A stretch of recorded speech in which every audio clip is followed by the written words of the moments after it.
Islamabad high court में बुशरा बीबी और लतीफ़ खोसा की ऑडियो लीक्स के खिलाफ बुशरा बीबी की दरख्वास्त पर जस्टिस बाबर सत्तार ने समाअत की है और जस्टिस बाबर सत्तार की सरबराही में अदालत ने FIA को ऑडियो की फॉरेंसिक कराने का हुक्म देते हुए हिदायत की है कि तहकीकात की जाएं कि सबसे पहले ऑडियो कहां से जारी हुई है। साथ ही जस्टिस बाबर सत्तार ने दरख्वास्त की कॉपी DG ISI को भिजवाने का हुक्म देते हुए रिमार्क्स दिए कि DG ISI भी रिपोर्ट दें कि ऑडियो किसने रिलीज की है। पेमरा भी बताए कि लोगों की निजी गुफ्तगू कैसे टीवी चैनल्स पर नशर हो रही है। साथ ही जस्टिस बाबर सत्तार ने बुशरा बीबी की दरख्वास्त पर आयद एतराज़ात भी खत्म कर दिए।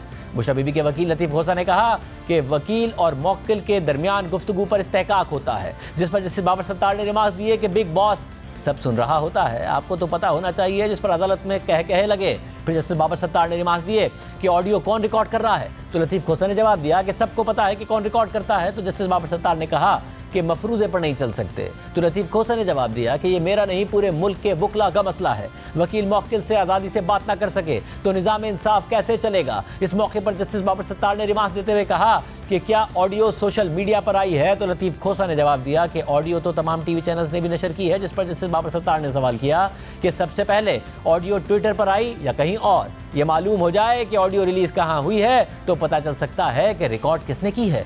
इस दौरान लतीफ़ खोसा ने अदालत को बताया कि पेमरा वैसे तो किसी का नाम लेने पर भी स्क्रीन बंद कर देता है, अब मुझसे तो कोई बात भी नहीं करता कि आपका फ़ोन ही महफूज नहीं है। जिसे बाबर सत्तार ने रिमार्क्स दिए कि पेमरा बताए कि लोगों की निजी गुफ्तगू कैसे टीवी चैनल्स पर नशर हो रही है। जिसके बाद अदालत ने FIA, पेमरा और PTA को नोटिस जारी करते हुए केस की मज़ीद समाअत 11 दिसंबर तक मुलतवी कर दी है। अहम बात यह है कि जस्टिस बाबर सत्तार मुसलसल ऑडियो लीक्स के मामले पर सख्त रिमार्क्स दे रहे हैं, बरहमी का इज़हार कर रहे हैं। आज उन्होंने ISI को भी इस हवाले से रिपोर्ट देने का कहा है। साथ ही पेमरा, PTA और FIA से भी जवाब तलब किया है। जबकि इससे पहले जब साबिक चीफ जस्टिस साकिब निसार के बेटे नजमुस साकिब की ऑडियो लीक हुई थी और पार्लिमानी कमेटी ने उन्हें इस हवाले से तलब किया था, तो उन्होंने अदालत में इसके खिलाफ दरख्वास्त दायर कर दी थी। इसी दौरान बुशरा बीबी और जुल्फी बुखारी की ऑडियो लीक पर भी बुशरा बीबी ने अदालत से रुजू किया था। तो जस्टिस बाबर सत्तार की सरबराही में इस्लामाबाद हाई कोर्ट ने इन दोनों दरख्वास्तों को यकजा करके केस की समाअत की थी और 30 अक्टूबर को इन दरख्वास्तों की समाअत करते हुए जस्टिस बाबर सत्तार ने रिमार्क्स दिए थे कि पहला सवाल यह है कि इलेक्ट्रॉनिक सर्विलेंस कैसे हो रही है और कौन कर रहा है।